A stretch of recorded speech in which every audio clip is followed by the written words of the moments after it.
¿Qué tal chicos? ¿Cómo están? Empezamos ahora lo que es otro capítulo, el reino plantae. En otras palabras, las plantas. Empezaremos con este inicio. Vamos a hablar sobre el biólogo alemán Theodor Engelmann, en el cual él trabajó con un tipo de alga que se llama Spirogyra, dado a que mira la forma que tiene por dentro es como una espiral. De ahí viene espiro, gira. ¿Sí? ¿Qué es lo que hizo? Pues estas algas fueron expuestas a una luz. Esta luz, como representa acá, es expuesta a una luz y los cloroplastos empiezan a producir oxígeno como residuo de lo que es la fotosíntesis. Y estos puntos que están afuera son bacterias que apenas sienten, son bacterias aeróbicas, quiere decir que necesitan oxígeno. Y apenas sienten que la espirogyra empieza a producir oxígeno, se empiezan a acercar. ¿Sí? Como digo, digamos que Engelmann descubrió de que en la fotosíntesis se produce oxígeno. Veamos entonces las principales diferencias entre cada una de estas células. A ver, primero es la capacidad de poder elaborar su propio alimento, que es en todo caso una célula vegetal va a realizar fotosíntesis. Y en este caso vamos a decir de una célula tipo vegetal, porque las algas, siendo protozoarios, también realizan fotosíntesis. En el caso de las células animales, al carecer de pigmentos, no hacemos, o sea, en todo caso pigmentos como la clorofila, no se hace fotosíntesis ni podemos producir nuestro propio alimento. Segundo, como nosotros no realizamos fotosíntesis y las plantas sí, eso se debe a que las plantas tienen este organelo llamado cloroplasto, pero los animales no, ¿sí? Tienen muchos cloroplastos. En todo caso, si tenemos que ver en qué área de las plantas se tienen más cloroplastos para hacer lo que es la fotosíntesis, entonces en la raíz pues no van a ver, pero sí van a ver algo en el tallo, pero principalmente en las hojas. Es ahí donde se lleva a cabo la fotosíntesis. ¿Sí? Tercer punto, vamos a ver que las células animales poseen solo una membrana. Acá tienen una sola membrana plasmática o membrana celular. Y las células vegetales, aparte de esa célula, aparte de esa membrana celular, también tienen una pared celular. ¿Sí? Esa pared es dura, es muy gruesa. Tomemos en cuenta que las plantas no tienen huesos y para mantenerse erguidas, la presencia de una pared celular hace que las células, los tejidos estén más duros y puedan tener mayor rigidez en todo caso. Eso también va de la mano con un organelo que es la vacuola, que vamos a ver más adelante. A otra diferencia es, como dice acá, la ausencia de pared celular. ¿Sí? Entonces, la ausencia de pared celular, como se dijo en la diferencia número 3, va a permitir, en todo caso, no permiten las plantas que realicen las funciones de fagocitosis o pinocitosis, cosa que sí se va a dar en la célula animal. Al no tener la pared celular, es factible de que pueda tener formas diferentes, ¿sí?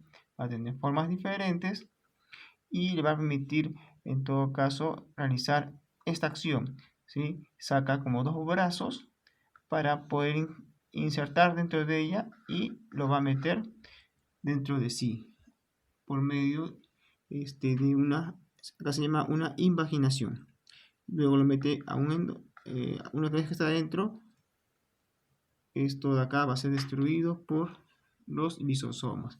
En cambio de pinocitosis, en vez de sacar bracitos y hacer una invaginación, lo que va a hacer es una evaginación. Va a formar como una cavidad, capta el agua y luego la introduce. Esta agua también puede ser, aunque tenga algún tipo de nutriente, como quizás un tipo de aceite. Eh, por lo general, estos dos procesos se van a dar sobre todo en los organismos que son unicelulares, como las bacterias, protozoarios, y también en el ser humano en las células, que son los macrófagos encargados de destruir virus, bacterias u otro agente patógeno. Y en el caso de las células vegetales, como no necesitan su alimento o no necesitan alimento del exterior, ya que producen su propio alimento, no es necesario que hagan ni fagocitosis ni pinocitosis. La siguiente diferencia es sobre la forma de una célula. En el caso de una célula animal es variada, ¿sí? Eso también debido porque la membrana celular es flexible y también aparte que tenemos muchos tipos de células según su función. Eso también ayuda a que sea variada. En cambio, en el caso de las células de origen vegetal, son mucho más firmes, mucho más formas de cuadriláteros, paralelepípedos, o en el caso de este parénquima, que son ligeramente hexagonales. Otra diferencia es la presencia de plastidios. Como dije hace un rato, nosotros no tenemos clorofila, tampoco los animales, ¿sí? En cambio sí lo tienen las plantas. Hay un animal que fue descubierto hace poco, ¿sí? En las profundidades del agua, donde al ingerir algas, esas algas en vez de simplemente digerirlas, parte de la clorofila la va a impregnar en su piel y eso va a permitirle que pueda hacer algún tipo de fotosíntesis, ¿no? Es una forma que es extraña, es algo atípico y como toda regla siempre hay alguien que la rompe, ¿no? Pero todavía se está estudiando a este ser. Ahora, cuando hablo de plastidios, hablo de esto. Normalmente estos son los plastidios, que si simplemente no es expuesto al sol, se queda así de color blanco y esto va a estar principalmente en una zona donde no le cae luz. ¿Y donde no cae luz solar? Pues en la raíz. En todo caso, si el plastidio tiene dentro óleo, o sea, aceites, se va a llamar el aeoplasto. Si por ahí tiene pigmentos como carotenoides, que son pigmentos de color rojo o naranja, o tiene xantófilas, que son pigmentos de color amarillo, se va a llamar cromoplasto. Si por ahí del heteroplasto, o en el caso, por ejemplo, de la papa, que es un tallo subterráneo, tú le expones a luz solar, empieza a colorearse poco a poco de color verde. Y eso quiere decir que un heteroplasto puede convertirse en un cloroplasto por acción de los rayos del sol.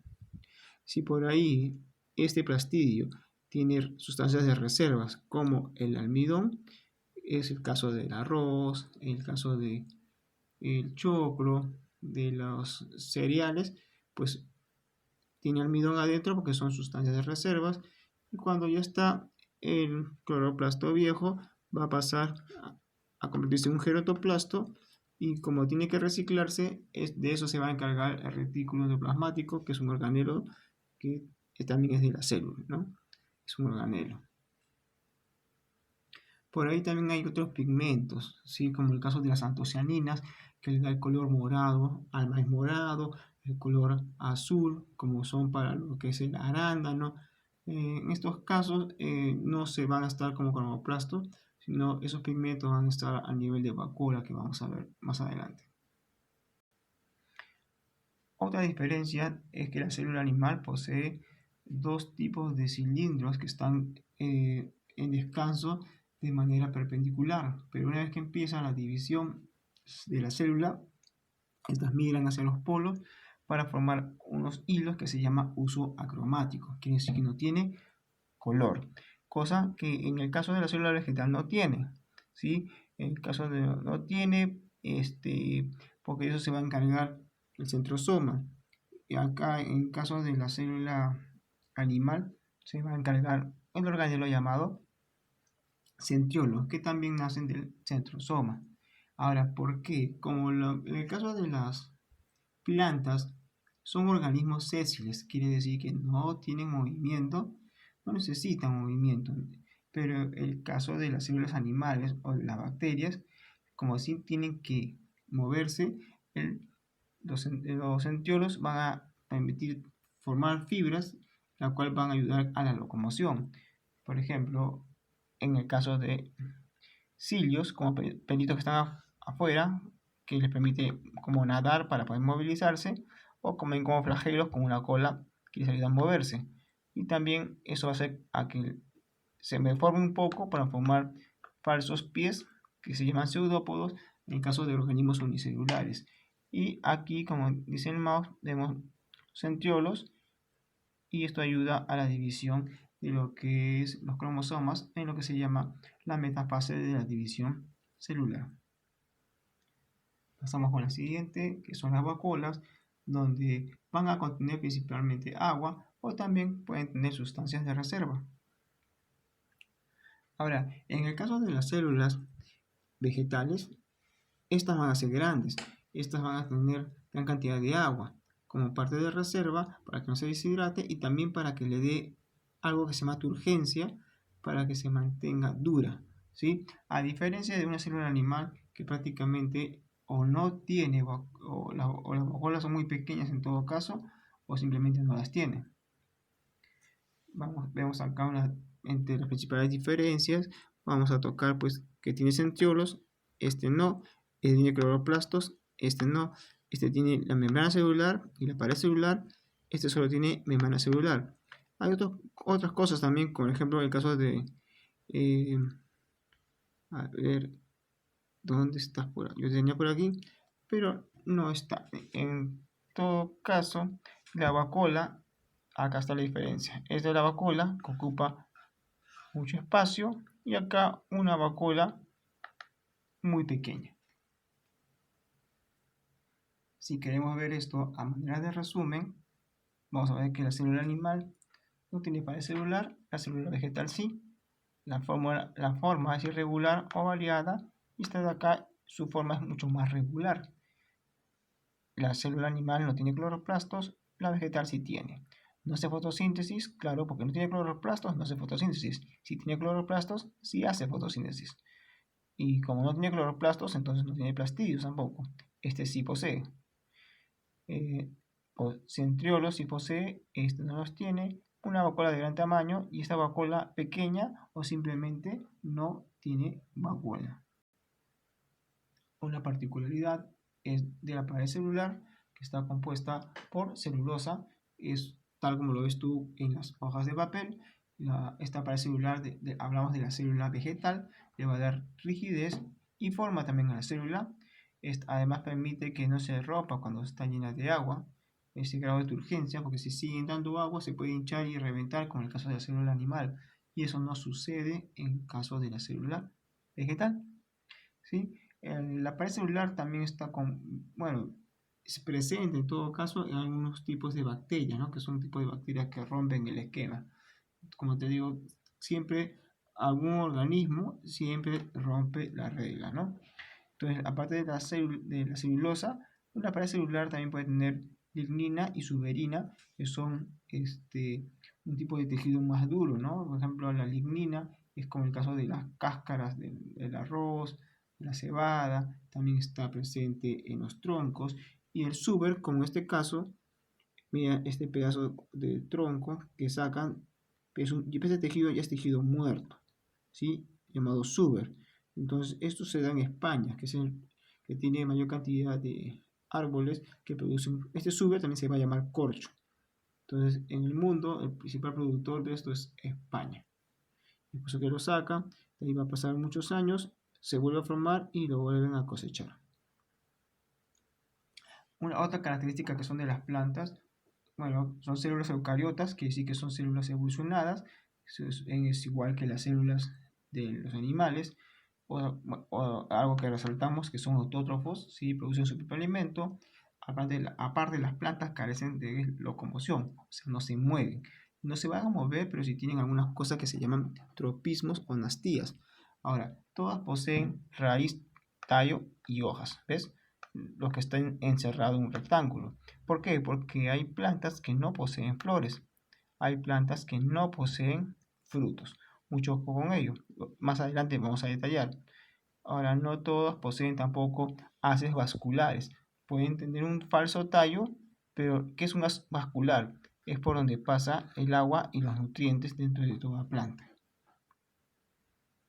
En el caso de los tropismos, vemos acá que está pegado a la ventana, está creciendo junto a la ventana. ¿Y qué es lo que va a hacer? La planta se va a inclinar hacia afuera, a donde va la luz del sol. Acá hubo un derrumbe, desplazamiento de tierras, tumbaron un poco a este árbol, pero una vez que ya se volvió a fijar, comenzó a crecer hacia arriba, ¿sí? Entonces van a crecer en dirección hacia donde está la luz solar, ¿no? Este no se quedó por vencido, dijo, no, yo sigo creciendo, pero ¿hacia dónde? Hacia arriba. ¿Por qué? Porque está la luz solar. Acá también. Este va creciendo y va subiendo, va trepando y va subiendo. ¿Para qué? Para que esté más cerca hacia la luz del sol, para poder hacer fotosíntesis. Igual acá, como algunas casas de Miraflores, San Isidro, Jesús María también hay, La Molina, que tienen plantas que van trepando para poder captar mayor cantidad de luz solar. Otro tropismo es que aparte de buscar la luz solar, también van a buscar lo que es agua. Entonces empiezan las raíces siempre que sean hacia abajo porque van a buscar agua, ¿sí? Y si por ahí, en este caso que hay época de sequía, pues sigue creciendo la raíz hacia abajo y sigue buscando agua. ¿Sí? Hay lugares donde el agua está mucho más profundo, entonces hay árboles que tienen unas raíces muy profundas, ¿sí? Raíces de más de 15 metros, 20 metros, o sea, 30 metros, es bastante. En el caso del salicornio, es un tipo de planta que quizás lo han visto, por ejemplo, en películas de vaqueros, en dibujos de Warner, ¿no? Que se escucha puro silencio, el silbido del aire y pasa esto dando vueltas. El salicornio es una planta normal, que está fija, pero conforme se va uniendo, se desprende y empieza a ser llevada por el aire, pero aún muchas de ellas todavía no están muertas, todavía están vivas. Pero, profesor, ¿y de dónde van a captar agua? Pues van a captar agua del medio ambiente, de la humedad de la madrugada, por medio de unos agujeros que se llaman estomas, ¿ya? Ese es el sema salicornio. Y lo que son las nastías no es más que un tipo de movimiento, ¿sí? Que tienen su sitio las plantas. Por ejemplo, en este caso de la hibiscus, en el día se abre, pero conforme cae la tarde se cierra para evitar el frío y que vaya a dañar lo que es esta parte, el pistilo y el ovario de la flor. Recuerden que las flores son órganos sexuales, ¿sí? Y son hermafroditas porque tienen ambos sexos, en la mayoría de los casos. En el caso de las oxalis y el girasol, su nastía es que en el día se abre y cayendo la tarde se cierran las hojas. El girasol, conforme avanza el sol, ¿sí? Que va de oeste a este, perdón, de este a oeste, que va de este a oeste, ellos también van girando lentamente, poco a poco. De ahí viene el nombre girasol. Y esta especie se cultiva bastante, ¿no? Porque de acá lo que van a sacar son las pepitas. Las pepitas, esos granos para hacer aceite de girasol. Otra nastías, en el caso de la mimosa, también conocida, hay una variedad que son poncianas, que son parecidas, que cuando tú las tocas, esta de acá sí se va a cerrar, ¿sí? Se va a cerrar en el caso de la mimosa. La ponciana, que es parecida, sí se va a cerrar, pero en la noche. Empieza a hacer frío y se cierra, ¿sí? En caso de la mimosa, si apenas siente tu dedo, se cierra. Otra nastía, también en el caso del tulipán, que a una temperatura alta o agradable está abierta, pero si empieza a bajar mucho la temperatura, se cierra. Nuevamente, la flor se tiene que proteger. En el caso de la Venus atrapa moscas, que es lo que va a hacer, una mosca empieza a caminar, si tiene unos pelitos llamados también parecidos a los tricomas, que son pelitos transparentes, que son como sensores. Si este insecto o alguno similar empieza a caminar, al toparse con tres pelitos, viene una respuesta automática y este se cierra atrapando a la mosca. Tú dirás, profesor, pero si las plantas son autótrofas, entonces ¿para qué come moscas? Porque en este caso su tipo de alimentación es muy pobre, porque los suelos en donde crece este tipo de planta son en suelos que son pobres en nutrientes, Ya estas plantas cuando se han querido pasar a suelos con más nutrientes, simplemente no pegan, se mueren. Están acostumbradas a suelos estériles. ¿Por qué? Y esa falta de nutrientes, ¿cómo la van a suplir? ¿Con qué la van a completar? Pues atrapando insectos. Bueno, eso es todo, chicos. Ya pasaremos luego con lo que es Reino Plantae 2.